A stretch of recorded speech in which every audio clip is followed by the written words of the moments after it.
Bismillahirrahmanirrahim. Assalamualaikum warahmatullahi wabarakatuh. Sahabat-sahabat semua, ada beberapa kejadian seorang yang memang disiplin dalam menggunakan protokol kesehatan ternyata terpapar juga. Kemudian juga ada kejadian di daerah tertentu setelah ada event-event tertentu ternyata terjadi penambahan kasus COVID-19 ini. Nah, dari berbagai macam tracing yang pernah kami lakukan di daerah, kemudian dari beberapa jurnal yang pernah saya baca juga, ada yang disebut dengan titik lemah dan titik lengah pada orang-orang yang padahal kalau kita perhatikan mungkin orang tersebut paham dan sehari-harinya itu ketat dalam menjaga protokol kesehatan. Nah, apa saja titik lemah dan titik lengah itu yang menjadi jalan penambahan kasus COVID ini, kita akan coba telusuri satu persatu sahabat-sahabat semua. Nah, kalau kita perhatikan, satu adalah titik lengah. Ketika seseorang bertemu dengan koleganya, teman akrabnya, atau misalnya adiknya, kakaknya dari kota lain, begitu ya, beranggapan bahwa, ah ini kan adik, ini kakak, ini ibu, gitu ya. Ini juga misalnya saudara, begitu. Ini juga teman akrab. Sehingga yang dilakukan apa? Ngobrol dekat, kemudian juga tanpa menggunakan masker, bahkan makan bareng di sana. Sahabat-sahabat semua, yang saudara itu, yang teman itu adalah orangnya. Virus tidak mengenal saudara, tidak mengenal orangnya. Sehingga ini kejadian yang sering berulang hingga terjadi paparan. Yang kedua adalah masalah kejenuhan. Ketika seseorang berdiam diri di rumah secara berbulan-bulan begitu ya, ada keinginan untuk hidup bebas. Nah, ketika terjadi kejenuhan tanpa mengindahkan protokol kesehatan, ini juga sama menjadi titik lengah yang menjadi ajang penularan virus. Nah, ada fenomena yang memang unik.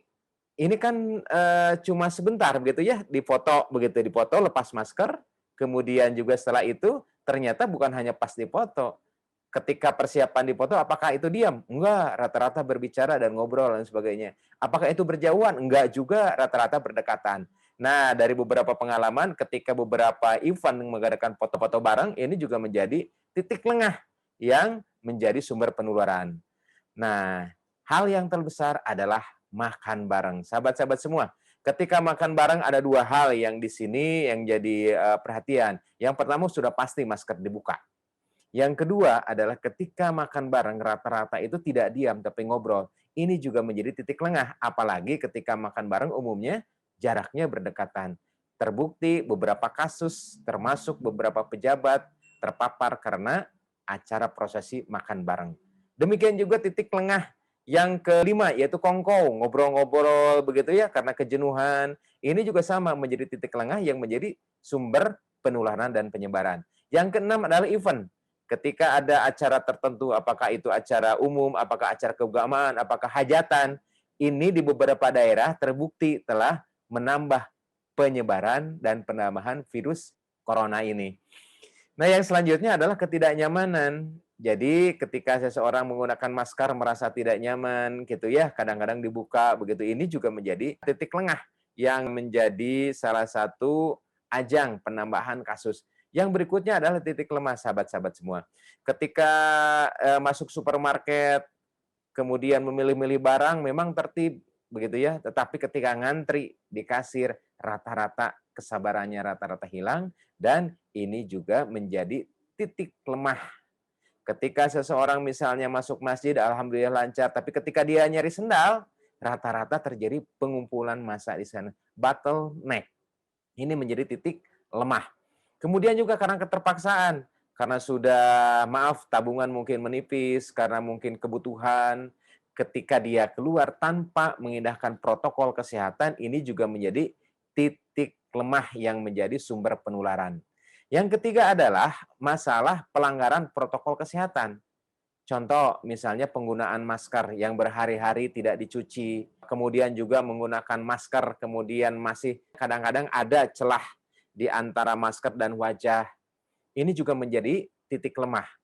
Titik lemah berikutnya adalah yang keempat adalah masalah kebersamaan. Ketika seseorang misalnya mengendarai kendaraan begitu, kemudian ketika dia bepergian dengan rombongan, apakah menggunakan kendaraan umum atau menggunakan bis, atau ketika seseorang misalnya naik, kebetulan ada lift, dan di lip itu ternyata bergerombol banyakan, ini juga menjadi titik lemah berikutnya. Nah, titik lemah berikutnya yang kelima adalah masalah ilmu yang kurang update, begitu. Sehingga ilmu yang kurang update ini menjadi titik lemah yang menjadikan seseorang itu salah dalam bertindak. Titik lemah berikut adalah masalah imunitas diri. Ketika seseorang mempunyai sistem pertahanan tubuh yang lemah, ini akan memudahkan orang tersebut untuk terjangkit virus SARS-CoV-2 ini yang mengakibatkan COVID-19. Nah, titik lemah yang ketujuh adalah kelelahan. Apakah itu kelelahan fisik atau kelelahan batin atau kelelahan mental yang tidak diimbangi dengan istirahat dan masukan energi. Itulah 7 titik lemah dan 7 titik lengah.